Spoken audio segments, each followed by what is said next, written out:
जो कि दिल्ली से चलेंगे और वृंदावन बांके बिहारी आप पदयात्रा में जाने वाले हैं। और आप क्या क्या लेकर जाना है, क्या क्या नहीं लेकर जाना है, क्या ट्रैक को लेने के लिए 10 ट्रैक का व्यवस्था किया है। कितना, किसी के प्राइवेट घर में, किसी की पर्सनल घर में वो नहीं रहेंगे। सबसे ज्यादा फोन चार्जिंग की व्यवस्था, फिर आप मोबाइल चार्ज कर सकते हो। 70+ वो इस पदयात्रा में ना आए।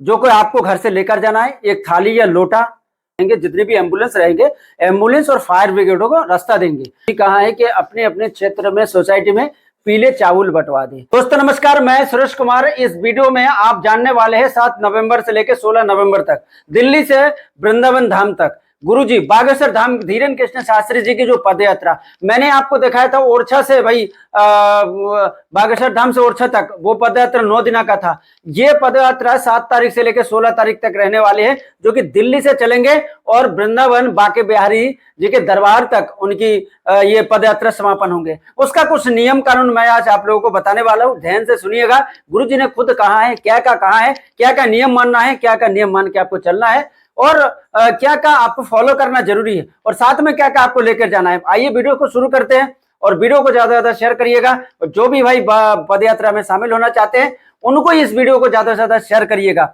और इस वीडियो को शेयर करने का मेरा एक ही मतलब है कि भाई आप लोगों को पता चले आप पदयात्रा में जाने वाले हैं, और आप क्या क्या लेकर जाना है, क्या क्या नहीं लेकर जाना है, क्या क्या नहीं करना है, क्या क्या करना है, ये सारी चीजें मैं कुछ पॉइंट आपको बताने वाला हूं। आइए वीडियो को शुरू करते हैं। जितनी भी पदयात्रा करने वाले होंगे, उनको गुरुजी ने ये कहा है कि भाई आप लोगों को साथ चलना है।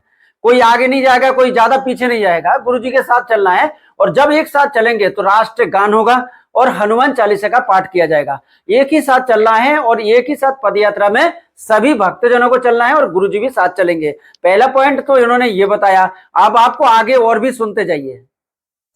पूरी पदयात्रा में उन्होंने ये कहा है कि 10 दिन और 9 रातें वो पदयात्रा में रहेंगे। दिन में भोजन, रात में भोजन, सुबह का नाश्ता रहेगा, और खाना पीना में का बिल्कुल ही ध्यान रखा जाएगा सभी एक एक भक्त को।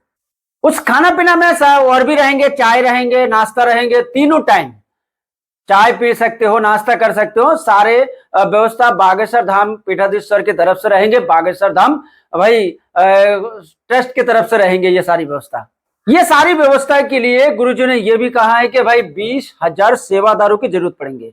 20,000 सेवादारों की जरूरत जब उन्हें पड़ेंगे, तो आप अगर बुंदेलखंड मंडल, सुंदरखंड मंडल, दिल्ली मंडल, ऐसे कई मंडल होंगे, उत्तराखंड मंडल, ठीक है, ऐसे मंडल जो सेवा देना चाहते हैं, सेवा भाव से वहां सेवा देना चाहते हैं, ऐसे मंडलों को रजिस्ट्रेशन कराना जरूरी है। और ऐसे मंडल रजिस्ट्रेशन करा सकते हैं पहले से। भाई 20,000 कार्यकर्ता की जरूरत है उनको। जितने भी जो 20,000 कार्यकर्ता रहेंगे, उन लोगों को सारे कार्यभार संभाला जाएगा कि भाई कौन क्या रोक रहे, उनकी चाय की व्यवस्था, उनके खाने पीने की, जो भक्तजन आएंगे। और सबसे बड़ी एक दिक्कत वहां पर होता है कि जितने भी भक्तजन पदयात्रा में चलेंगे, उनको वो जब आएंगे तो भाई वो साथ में बैग लेकर आएंगे। वो साथ में बैग लेकर आएंगे। उस बैग को भाई जब वो पदयात्रा में चलते हैं, बैग पीछे लेकर कोई भी पदयात्री भाई चल नहीं सकते, समझ रहे। बैग वजन होता है, और पदयात्रा करना है, पैदल चलना है, तो इसीलिए गुरुजी ने यह भी कहा है वो बैग को लेने के लिए 10 ट्रैक का व्यवस्था किया है। कितना, 10 ट्रक साथ में चलेंगे। बैग में बाकायदा नंबर दिया जाएगा, एक स्लिप चिपकाया जाएगा, एक आपको दिया जाएगा, आपका बैग कितने नंबर का है, कौन से ट्रक में है। आपके पहुंचने से पहले मान लीजिए 10 किलोमीटर दूर जाकर आपका कोई स्थान रहेगा जहां पर विश्राम करना है, वहां पर ट्रक पहले पहुंच जाएगा, वहां पर आपको वो सामान मिल जाएगा, बैग। इसीलिए उस सामान को ढोने के लिए, सामान को लेने के लिए 10 ट्रक का व्यवस्था किया है। गुरुजी ने एक बात और भी ये कहा है कि पूरी पदयात्रा में जो 10 दिन पदयात्रा करने वाले हैं, वो पदयात्रा में किसी भी गेस्ट हाउस में, किसी के प्राइवेट घर में, किसी की पर्सनल घर में वो नहीं रहेंगे। जहां पर आप लोग रुकेंगे वहीं पर वो रुकेंगे। वहां पर उनके लिए कमरा बनाए जाएंगे, वहां पर वो रुकेंगे। और सबसे बड़ी दिक्कत जो पिछले पदयात्रा में उन्होंने सीखा है, पिछले पदयात्रा में जो जो कमियां थी, वो इस पदयात्रा में वो सुधारेंगे।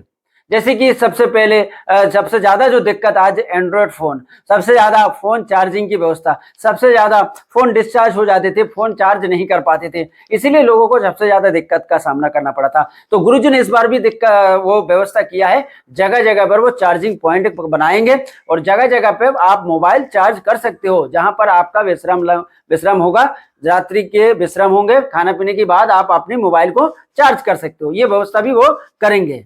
तो गुरुजी ने यह भी कहा है कि पदयात्रा करने के बाद जब विश्राम करेंगे वहां पर भजन संध्या का भी व्यवस्था किया गया है। आप अगर जग सको तो जग कर भजन संध्या का आनंद ले सकते हो। और इस पदयात्रा में ज्यादा से ज्यादा भक्तगणों को, ज्यादा से ज्यादा बागेश्वर धाम के पागलों को जोड़ना जरूरी है, क्यों भाई, इसीलिए ज्यादा से ज्यादा पदयात्रा में लोग शामिल हो जाए। और उन्होंने ये भी कहा है कि इस पदयात्रा में ज्यादा वृद्ध आदमी 70 प्लस वो इस पदयात्रा में ना आए और कोई बीमार लोग यहाँ पर ना आए, जो बीमार है वो यहाँ पर ना आए, क्योंकि यहाँ पर किसी भी प्रकार से कोई अर्जी या कुछ नहीं वो करेंगे, क्योंकि बालाजी भी उनके साथ चलेंगे। और भाई गुरुजी ने बताया है कि बीमार लोग और ज्यादा वृद्ध लोग पदयात्रा में ना आए।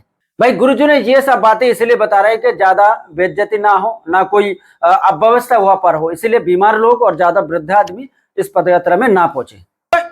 गुरुजी ने बताया कि इस पदयात्रा में 3 चीजों की जरूरत पड़ेंगे आपसे, जो कोई आपको घर से लेकर जाना है, एक थाली या लोटा और एक लोई। नीचे बिछाने के लिए गद्दा वो व्यवस्था कराएंगे और ऊपर ओढ़ने के लिए आपको लोई लेकर जाना है, जो पतले कंबल वगैरह होते हैं, क्योंकि नवंबर का महीना रहेगा, थोड़ा सर्दी रहेगा। और उन्होंने थाली गिलास लोटा की इसलिए बोला है कि भाई प्लास्टिक का जो गिलास होता है वो खर्चा कम होगा उनमें और प्रदूषण होने से भी बचेंगे।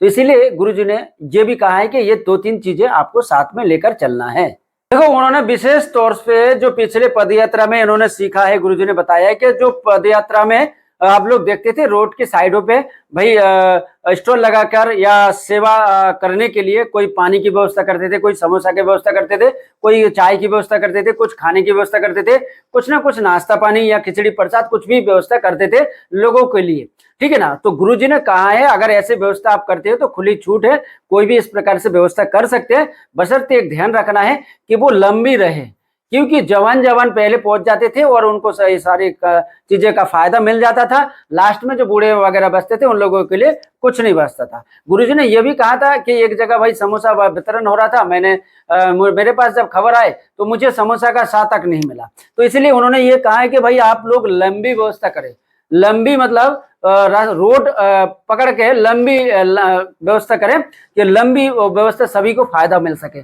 चाहे चाय वितरण करे, कुछ भी वितरण करे, लंबा स्टॉल लगाए, लंबा, जितना लंबा हो सके, ठीक है, इस बात को ध्यान रखिएगा।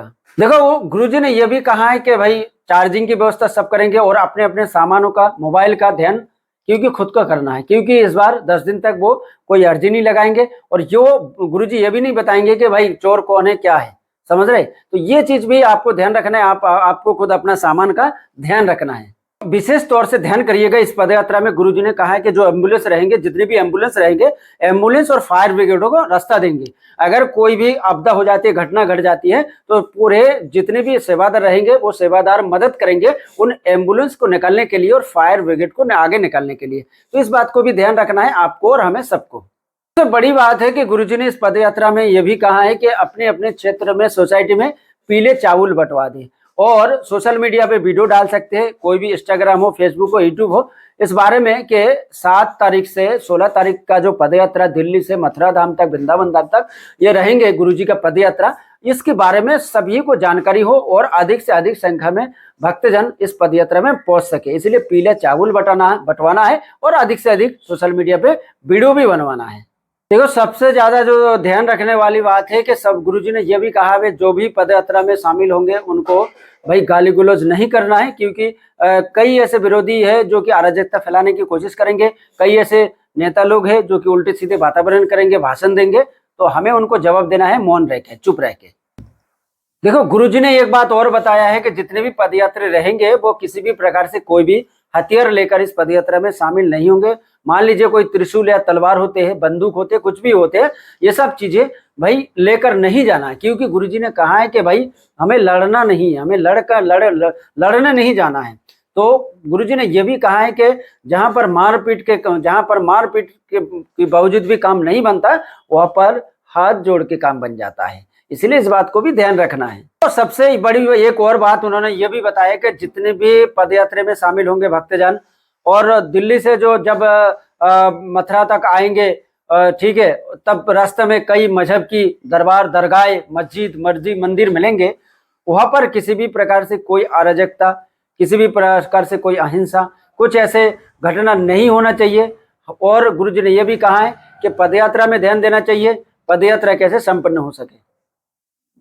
देखो, इस पदयात्रा का जो सबसे बड़ा उनका रीजन है कि यमुना की शुद्धिकरण हो और वृक्षारोपण हो और हिंदू राष्ट्र बने, हिंदू सनातन एक हो और हिंदू सभी दिखाएं कि भाई हम भी कुछ कर सकते हैं और हम लोग एक है। इसका एक कुछ मैसेज उनके जो पदयात्रा का मतलब है, ये मतलब है कि यमुना की शुद्धिकरण और वृक्षारोपण हो, भाई हिंदू राष्ट्र बने। ये इसके लिए भाई गुरुजी पदयात्रा ये निकल रहा है, जो दिल्ली से भाई मथुरा वृंदावन तक रहने वाली है, 7 नवंबर से 16 नवंबर तक।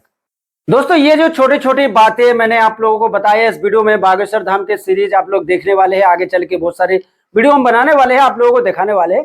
तो इस वीडियो को ज्यादा ज्यादा शेयर करिएगा, जो भी भाई पदयात्रा में शामिल होना चाहते हैं 7 नवंबर से 16 नवंबर तक दिल्ली से, और दिल्ली से वो बांके बिहारी की मंदिर तक जाएंगे। और ये छोटी छोटी जो बदलाव और छोटी छोटी जो नियम कानून आपको हमने बताया इस वीडियो में, ठीक है, वो ये बात आपको पता होना चाहिए, जो पदयात्रा में शामिल होंगे उनको भी होना चाहिए, ठीक है ना। और भी बहुत सारे बातें हैं जो कि आपको हम धीरे धीरे बताते रहेंगे, पदयात्रा की अपडेट हम आप लोगों को देते रहेंगे। आप लोग क्या करिएगा, वीडियो को शेयर करके कमेंट में लिखिएगा जय श्री राम, चैनल को सब्सक्राइब करके बेल आइकन बटन को दबाइएगा, क्योंकि सबसे पहले आप तक नोटिफिकेशन पहुंच सके कोई भी वीडियो अगर हम डालें। तो जय श्री राम, जय बागेश्वर धाम। ये पदयात्रा 7 नवंबर से 16 नवंबर तक चलने वाले हैं। आप भी चलिए, मैं भी चलता हूँ। जय श्री राम।